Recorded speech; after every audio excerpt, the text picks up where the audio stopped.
اور پھر ایک بہت اور باریکی اس کے اندر اور ہے، وہ بہت باریک بات ہے لیکن آپ کے کان میں ڈالے دے رہا ہوں۔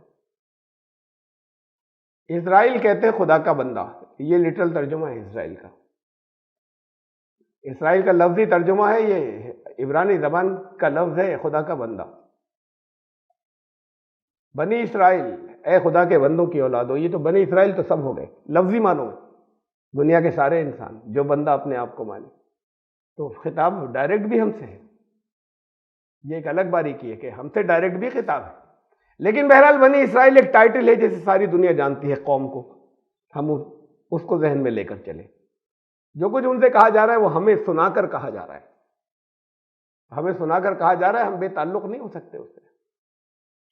اے بنی اسرائیل، یاد کرو میری نعمت کو، تم پر نعمتوں کے بارش کی، اور اوفو بعہدی اوفی بعہدکم، یہ ہے قانون، یہ ہمیں سنایا گیا، یہ آپ کو امت محمدی کو سنایا گیا، قرآن پر ایمان لانے والوں کو، کہ یہ ہے اصول جو انہیں دے دیا گیا تھا، وہی اصول تمہارے لیے بھی ہے۔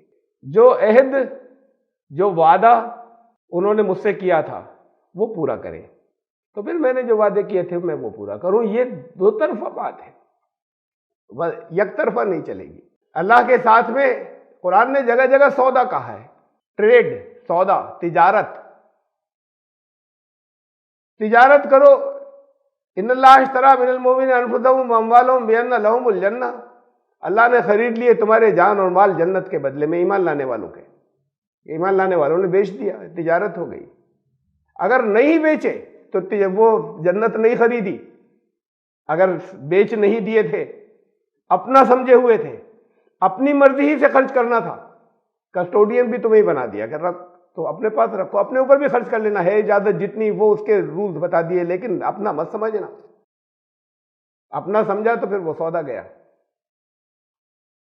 یا ایھا الذین آمنوا، اے ایمان لا، هل ادلکم علی تجارۃ تنجیکم من عذاب الیم، تمہیں کیا ایسی تجارت بتاؤں جو تمہارے سب درد اور دکھ درد کا علاج ہو، ختم کر دے، اس سے تمہیں نجات دے دے، تمہیں ایسی تجارت بتاؤں؟ تجارت کا ہر جگہ قرآن نے اس کو ٹریڈ یوز کیا، تجارت لفظ کو، تو تجارت دو طرفہ ہوتی ہے، بوتھ ویز، ون سائیڈڈ نہیں ہوتی۔ تم نے مجھ سے جو وعدہ کیا تم اسے پورا کرو، تو میں نے جو تم سے وعدہ کیا میں اسے پورا کروں۔ اب دعائیں مانگتے ہیں اللہ سے، بلک بلک کے مانگتے ہیں، رو رو کر مانگتے ہیں، اس لیے کہ پریشانیوں میں ہیں۔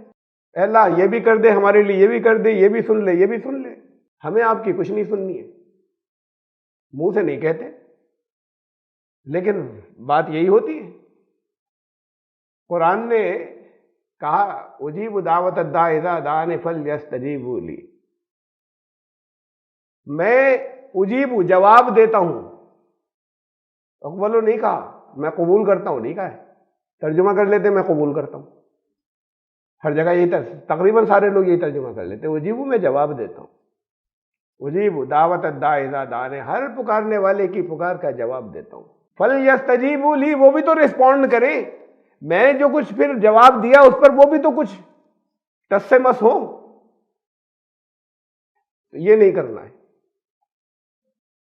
ہماری سن لیجئے، ہمارے استاد مولانا شمس عید عثمانی رحمۃ اللہ فرماتے تھے کہ یہ دعائیں مانگتے ہوئے اللہ کو حکم دیتے ہو، چاہے وہ رو رو کے ہی مانگ رہے ہو، لیکن یہ تو حکم ہے یک طرفہ کہ ہماری تو سب مان لیجئے، ہمیں آپ کی نہیں ماننی ہے۔ پھر وہاں سے جواب آ رہا ہے، پہلے تو یہ سمجھو کہ جواب کہاں سے آ رہا ہے، کدھر آ رہا ہے، پھر اس کے مطابق تمہیں کچھ کرنا ہے۔ جب وہاں سے جواب آ رہا ہے اس کے مطابق کچھ کرو گے، کامیابی ملے گی۔ اب یہ تو خالی یہی ایسی ہو رہا ہے کہ کوئی کانٹیکٹ بھی نہیں، کوئی رابطہ بھی نہیں، اب اپنے پکار رہے ہیں اور کہہ رہے ہیں کہ ساتھ میں یہ کہہ رہے ہیں وہ سب کے قبول کر لیتا ہے۔ دیکھا میں سب کو جواب دے دیتا ہوں، وہ جواب ریسیو کدھر ہوتے ہیں ابھی تو یہ بھی نہیں معلوم کہ جواب کہاں ہے، طریقہ کیا ہے یہ بھی نہیں معلوم، تو دعا ہی نہیں جانتے پوری کہاں سے ہوگی کہ دعا کہتے کس سے۔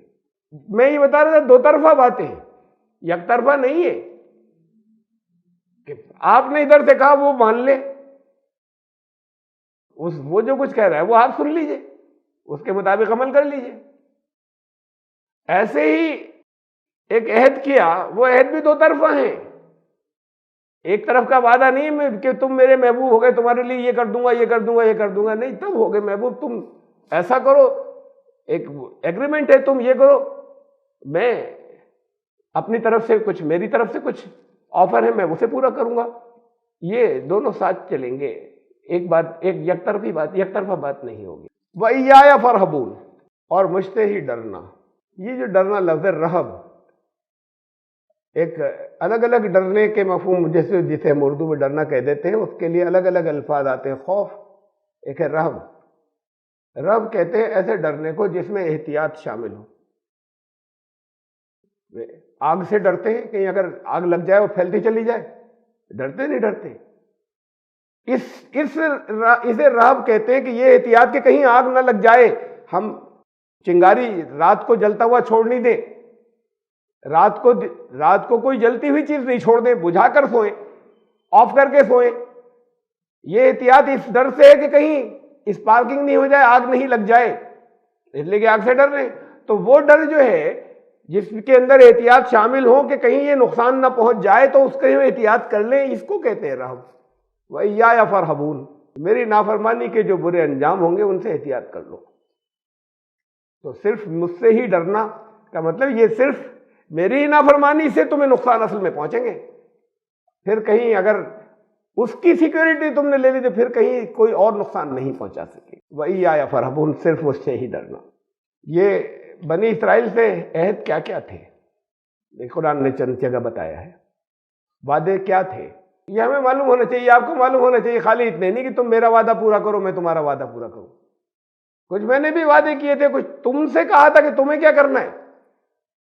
وَإِذْ أَخَذْنَا مِيثَاقَ بَنِي إِسْرَائِيلَ لَا تَعْبُدُونَ إِلَّا اللَّهَ وَبِالْوَالِدَيْنِ إِحْسَانًا وَذِي الْقُرْبَىٰ وَالْيَتَامَىٰ وَالْمَسَاكِينِ وَقُولُوا لِلنَّاسِ حُسْنًا، یہ کہا تھا بنی اسرائیل سے کہ تمہیں یہ سب کرنا ہے، انہوں نے وعدہ کیا تھا کہ ہم نے بنی اسرائیل سے یہ پکا عہد لیا تھا کہ ہمارے قانون کے سوا کسی دوسرے کا قانون نہیں مانو گے، بندے صرف ہمارے بن کر رہو گے، اس سے ٹکرانے والا کوئی قانون نہیں لو گے، اپنے والدین کے ساتھ میں حسن سلوک کرو گے، قرابت داروں کے ساتھ، رشتہ داروں کے ساتھ، جو زندگی میں تنہا رہ جائیں ان کے ساتھ، بے سہارا رہ جائیں یتیموں کے ساتھ، ان کے ساتھ جن کی زندگی جامد ہو جائے، اسٹیگنیشن آ جائے جن کی لائف میں، اور دنیا کے انسانوں سے اچھے طریقے سے بات کرنا، وہ تمہارا رویہ اچھا ہو، اخلاق اچھا ہو بات چیت کا۔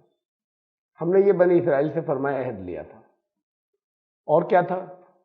وَأَقِیمُوا الصَّلَاةَ وَآتُوا الزَّکَاةَ ثُمَّ تَوَلَّیْتُمْ إِلَّا قَلِیلًا مِّنکُم، تم نے توڑ دیا وعدہ، بہت کم لوگ رہے اس کے اوپر، کہا تھا صلاۃ قائم کرنا، یہ ہر شریعت میں تھی، زکوٰۃ ادا کرنا یہ ہر شریعت میں تھی، انہوں نے توڑ دیے وعدے۔ الا قلیلا منکم، تم میں سے بہت تھوڑے سے رہے جنہوں جو اس پہ قائم رہے، باقی نے توڑ دیے۔ وانتم معرضون، اور بچ کر نکلتے رہے، تم کنی کاٹ کر نکل، جیسے نکلنا ہے یہاں کہتے ہیں، اعراض کرنا، بچ کر نکل جانا، تو بچ کر نکلتے رہے ہمارے احکامات سے۔ وانتم معرضون، تو انہوں نے توڑ دیے وعدے۔ تو پھر ہماری طرف سے جو نصرت کا، فتح کا، تمہاری سربلندی کا وعدہ ہے، پھر وہ نہیں ہے، یہ تو تم نے جو وعدے کیے تھے وہ توڑے۔ وَلَقَدْ أَخَذَ اللَّهُ مِيثَاقَ بَنِي إِسْرَائِيلَ، یہ دوسری جگہ ہے سورہ المائدہ میں، آیت نمبر 12۔ وَلَقَدْ أَخَذَ اللَّهُ مِيثَاقَ بَنِي إِسْرَائِيلَ وَبَعَثْنَا مِنْهُمُ اثْنَيْ عَشَرَ نَقِيبًا، 12 سردار مقرر کیے ہم نے۔ اللہ نے وعدہ بنی اسرائیل سے کوننٹ لیا، پکا وعدہ، ان 12 سرداروں کے تھرو لیا، ان کو بلایا۔ وقال اللہ انی معکم، یہ تھا، یہ اللہ کی طرف سے وعدہ تھا کہ میں تمہارے ساتھ رہوں گا، یعنی ہر جگہ میری مدد، جہاں جس کے ساتھ اللہ ہو گیا پھر بچا کیا، تو ہر جگہ میں تمہارے ساتھ دوں گا ہر معاملے میں، یہ تو اللہ کی طرف سے وعدہ تھا، لیکن شرط مشروط ہے، ون سائیڈڈ نہیں ہے۔ لئن اقمتم الصلاۃ وآتیتم الزکاۃ، تمہیں صلاۃ قائم کرنی ہوگی، تمہیں زکوٰۃ کے نظام پر کاربند رہنا ہوگا۔ آگے چل رہا ہے وآمنتم برسولی، رسول آئیں گے میرے، تمہیں ان سب میں ایمان رکھنا ہوگا۔ وعزرتموہم، یہ ایمان زبانی نہیں چلے گا، ان کی نصرت کرنی ہوگی، رسولوں کا ساتھ دینا ہوگا۔ رسول انقلابی لوگ ہوتے تھے، ان کے ریولوشنز میں تمہیں نکلنا ہوگا، پروگرامز کو لے کر اٹھنا ہوگا ان کے ساتھ میں۔ وَأَقْرَضْتُمُ اللَّهَ قَرْضًا حَسَنًا، اور اللہ کو قرض حسنہ دیتا رہنا۔ قرض حسنہ ایک رسول اللہ صلی اللہ علیہ وسلم نے جیسے ایکسپلین کیا وہ یہ تھا کہ ویسے تو یہ کہ بہت اچھا قرض جس میں حسن ہو، پھر رسول اللہ صلی اللہ علیہ وسلم نے اسے ایکسپلین کیا قرض حسنہ کیا ہے. کسی کو قرض دے دے مانگے نہیں، واپس مت مانگے. یہ کسی کو قرض دیں تو یہ اس کی ذمہ داری ہے کہ وہ وقت پر واپس کر دے، وقت کے اوپر واپس کر دے. آپ کو پورا رائٹ ہے کہ آپ طے کریں اور پوچھیں کہ کب واپس کرو گے، کتنے دنوں میں کرو گے. آپ کو حق ہے، بلکہ جہاں پر زیادہ لین دین کی بڑی ہو تو یہاں بلکہ حکم ہے کہ گواہ بھی کر لینا تاکہ جھگڑے نہ ہو جائیں، آپس میں اختلاف نہیں ہو جائیں، گواہ بھی کرنا. تو آپ کو پورا رائٹ ہے کہ پورا ایگریمنٹ لکھیں. بعض جگہ حکم ہے کہ لکھ لینا ایگریمنٹ. یہ تب ہے نا جب واپس لینا ضروری ہو، اور اگر یہ نیت ہو کہ اگر نہیں دے سکے تو چھوڑو، تو پھر لکھنے کی ضرورت نہیں ہے. وہ قرض حسنہ کہلاتا ہے کہ جہاں کسی کو قرض دیا، قرض دینے کا مطلب لینا ہے واپس، لیکن جب تمہاری آسانی ہو تب دے دینا، اور نہیں دینے کے قابل ہو تو چلو جانے دینا. یہ قرض حسنہ ہے. قرض ہے ہی وہ کہ جو دینا تو واپس ہے، لیکن جب تمہاری گنجائش ہے تب دے دینا، کوئی ٹائم لمٹ